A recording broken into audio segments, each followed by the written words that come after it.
வணக்கம் நண்பர்களே. திமுக அண்ணா திமுக ஒன்னா சேர்ந்தா பெரிய உலக மகா பாவமா அப்படின்னு பாரதி திமுகவுடைய மூத்த தலைவர் கேட்கிறாரு. விஜயை தோற்கடிப்பதற்கு இந்த ரெண்டு கட்சிகளும் ஒன்றாக கூட்டணி அமைத்தால் என்னங்கிற எண்ணத்துக்கு வந்துட்டாங்க. முக்கியமாக திமுக வந்துருச்சு. அண்ணா திமுக பிடி கொடுக்க மாட்டேங்குது.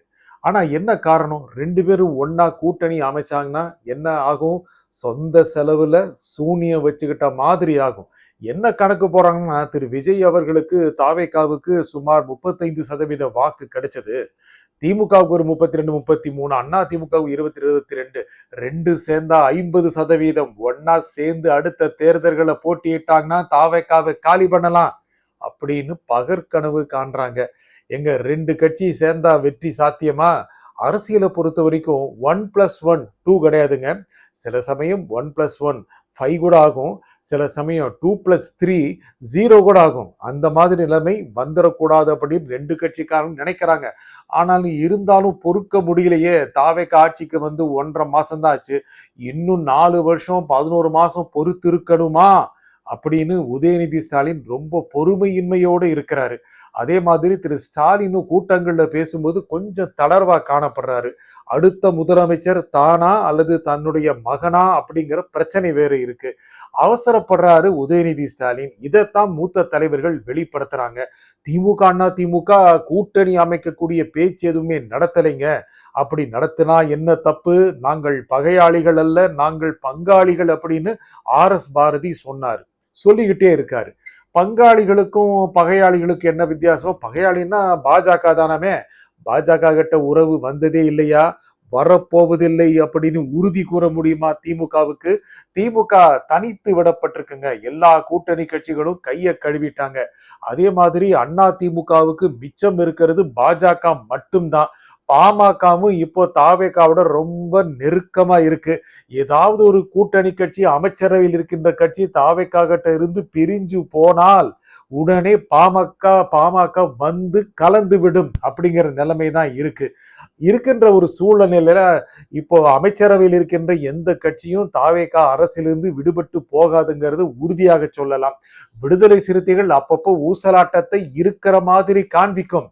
கிடைத்த ஒரு அமைச்சர் பதவியை விட்டு கொடுப்பார்களா? அந்த மாதிரியான வாய்ப்புகள் இல்லை.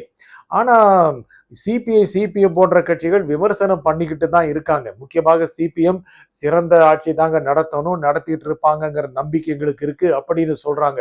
அண்ணா திமுக காரங்க விருப்பப்பட்டு வெளியே வந்தாலும் அவங்கள சேர்த்துக்கிறது நியாயமா அப்படின்னு கேட்கிறாங்க. கூட்டணியில் இருக்கும்போது ஆதரவு கொடுக்கும்போது கொஞ்சம் நெஞ்சம் நெளிவு சுழிவு பார்ப்பாங்க, கொஞ்சம் சுழுக்கும் எடுப்பாங்க, அப்படியே கொஞ்சம் நெருக்கடியும் கொடுப்பாங்க.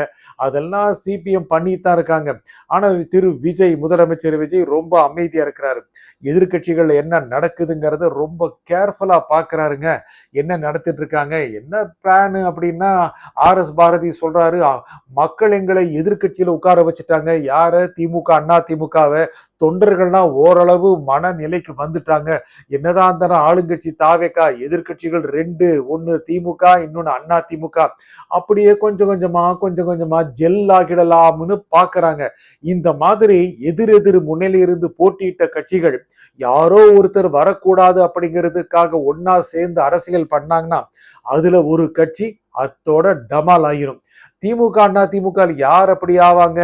நீங்க அண்ணா திமுகன்னு சொல்றீங்களா? சனிக்கிழமை அண்ணா திமுக காரங்க பனையூர்ல போய் கேட் கிராஷ் பண்றாங்க. கூட்டமா அந்த ஏரியாவுக்கே போக முடியல.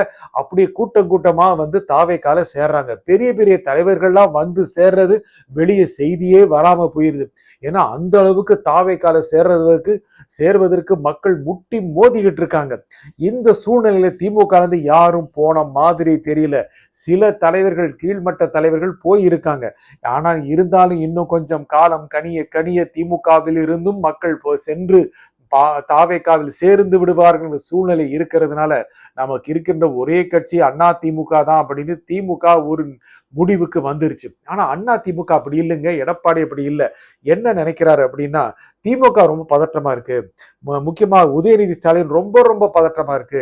ரிசல்ட் முடிவு, தேர்தல் முடிவு வந்துகிட்டு இருக்கும் போதே எடப்பாடி பழனிசாமிக்கு திமுக சார்பில் போனு போய், ஐயா நீங்கள் முதலமைச்சர் ஆகி விடுகிறீர்களா, நாங்கள் ஆதரவு தருகிறோம் அப்படின்னு கேட்டாங்க. அதுக்கு முக்கியமான காரணமா இருந்தது உதயநிதி ஸ்டாலின் சொல்றாங்க. அவர் தான் பதற்றமா இருக்கிறாரு, என்ன பேசுறதுன்னு தெரியாம இருக்கிறாரு. இதெல்லாம் எடப்பாடி பழனிசாமி உள்ளூர் சிரிப்புடன் பார்த்துட்டே இருக்காருங்க. அவர் கடந்த 5 ஆண்டுகள்ல எப்படி எதிர்க்கட்சி தலைவரா செயல்பட்டாரோ அப்படிதான் செயல்படுறாரு, கன்ஸ்ட்ரக்டிவா செயல்படுறாரு. திமுக தான் பதற்றத்தை காமிக்குது, முக்கியமாக உதயநிதி ஸ்டாலின் பதற்றத்தை காமிக்கிறாரு. இதை பயன்படுத்தி கொண்டு கொஞ்சம் மேலே ஏறி வரலாம் அப்படின்னு எடப்பாடி நினைக்கிறாரு. கடந்த தேர்தலில் வந்த 47 இடங்கள் சாதாரணமானவை அல்லங்க. திமுகவும் ஒரு பெரிய ஆளுங்கட்சியாக இருந்து தேர்தலை சந்தித்தது, தாவேகா ஒரு புரட்சியாக மேலெழுந்து வந்தது. இந்த 2 தாக்குதல்களுக்கு நடுவில் அதிமுக பிழைத்து வந்தது, 47 இடங்களுடன் வந்தது என்பது ஒரு நல்ல அம்சம் தான். ஏன் இதை விட அதிகமா மேல கொண்டு போக முடியாது? திமுக கேட்கறதுக்கெல்லாம் ஓகேன்னு சொல்லிட்டோம் அப்படின்னா நீங்க 10 சீட்ல நிக்கிறீங்களா அப்படின்னு அண்ணா அறிவாலயம் கேட்கும். அதற்கெல்லாம் எடப்பாடி பழனிசாமி தயாராக இல்லை. அடுத்து வருகின்ற தேர்தல்களில் ஒன்றாக போவதாக இருந்தால் கொஞ்சம் மேலாண்மை காமிக்கணும். 50-50க்கு தயாரா அப்படின்னு கேட்கணும். 2.5 வருஷம் நீங்கள் முதலமைச்சர், 2.5 வருஷம் நாங்கள் முதலமைச்சருங்கிற திட்டத்தோட போகணும் அப்படின்னு எடப்பாடி நினைக்கிறாரு. ஆனா அதெல்லாம் உடனுக்குடன் சாத்தியம் இல்லைங்க. 5 வருஷம் தாவே காட்சி நிச்சயமாக இருக்கும். அதற்கு பிறகும் நீடிக்கக்கூடிய வாய்ப்புகள் நிறைய இருக்கின்றன. இருந்தாலும் பதற்றத்தில் இருக்கின்ற திமுக அண்ணா திமுகவோடு கூட்டணி அமைத்தாலும் வெளிப்படையாக பேச ஆரம்பிச்சிருச்சுங்க. என்ன பண்றது, தொண்டர்கள் ஜெல்லாவாங்கிறது தெரியல. தலைவர்களுக்கு ரொம்ப ஆசையா இருக்கு, என்ன தப்புன்னு கேட்கறாங்க. அதனாலதான் கடந்த ஆட்சி இருக்கும்போது திமுக அண்ணா திமுகவோட முன்னாள் அமைச்சர்கள் மீது எந்த நடவடிக்கையும் எடுக்கல அப்படின்னு தொண்டர்களுக்கு சாதாரணமா போய் சேருது. இந்த 2 கட்சிகள் மீது ஊழல் குற்றச்சாட்டுகளை தாவேகா சொன்னால் அதை இந்த 2 கட்சிகளும் மறுப்பதே இல்லை. ஐயா எங்க ஆட்சியில ஊழலே இருக்கலைங்கிறது சொல்லலாம் இல்லையா? அதனாலதான் ரொம்ப தெளிவா இருக்காங்க 2 பேருமே. கூட்டணிக்கான வாய்ப்புகளை 2 பேருமே தேடித்தான் இருக்காங்க. அது சொந்த காசில் சூனியம் வைத்துக் கொள்ள வேண்டியதாகத்தான் இருக்கும் என்று நம்ம அத்தனை பேருக்குமே தெரியும். தேசிய அளவில் இது போன்று நடந்து கொண்ட கட்சிகள் எல்லாம் காணாமல் போயிருக்கின்றன. அந்த காணாமல் போன்ற வரிசையில் தான் அதிமுக இருக்க வேண்டுமா என்று எடப்பாடி நினைக்கிறார். கூட்டத்துல கூட இருக்கிறவங்களும் அதைத்தான் நினைக்கிறாங்க. ஏங்க காணாமல போகணும்? பனையூருக்கு ஒரு அருமையான வழி இருக்கு. அந்த வழியில போனா அப்படின்னா சனிக்கிழமை கேட்டை திறப்பாங்க, நம்ம எல்லாரும் போய் சேர்ந்துடலாமே அப்படின்னு சில பேர் சொல்றாங்க. நோ நோ நோ, அண்ணா அறிவாலயம் பக்கத்து தான் இருக்கு, நேரா போய் பேசி ஒரு சைனை போட்டோம் அப்படின்னா இனி எல்லா காலத்திலும் கூட்டணி தான். 50-50 என்னங்க எல்லாம் 50-50ன்னு ஒரு மாதிரியா இருக்கு அப்படின்னு நீங்க நினைக்கலாம். ஆட்சியில பங்கை பத்தி தான் சொல்லிட்டு இருக்கேன். நீங்க வேற ஏதாவது நினைச்சுக்கிட்ட நான் பொறுப்பு இல்லைங்க. இருந்தாலும் அண்ணா திமுகவை விட திமுக பதற்றமாக இருப்பதால் இந்த சூழ்நிலை பயன்படுத்திக் கொள்ள வேண்டும் என்று எடப்பாடி நினைக்கிறார். இவங்க 2 பேரும் சேர்ந்து நின்னா ஒரே பொட்டலத்தை தூக்கி போட்டலாம் அப்படின்னு தாவேகா நினைக்குது. ஆனா தாவேகாவுக்கு அதிமுக வந்துடாதா ரொம்ப ரொம்ப ஏக்கமா இருக்கு. ஆதவர்ஜன பேசுறதை கவனிச்சிருப்பீங்க.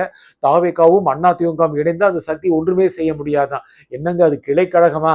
அப்படிதான் மாத்திட்டு இருக்காங்க. இனி வர்ற 2-3 நாள்ல இந்த 2 கட்சிகளும் திமுக அதிமுகவும் என்ன பண்ண போறாங்க அப்படிங்கறத தெளிவா தெரிஞ்சிடும். நன்றி, வணக்கம்.